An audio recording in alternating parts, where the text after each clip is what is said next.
protecting the root and intermediate CAs.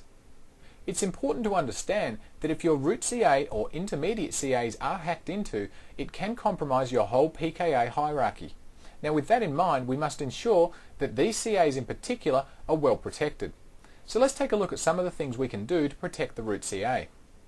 Well, first of all, we could actually turn the root CA off. Yeah, you heard that right. Just power it down. That'll certainly make it difficult to hack, but it might not be the best solution for you.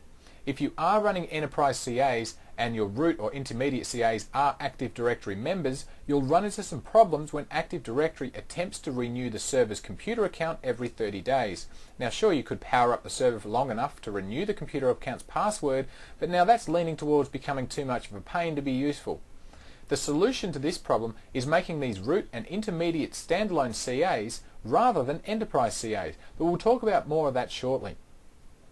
Now assuming we don't turn the server off, we could make the root and intermediate CAs members of a work group instead of a domain. That way, if the domain administrator account is somehow compromised, it won't affect your entire PKI, as the domain account will have no privileges on your work group.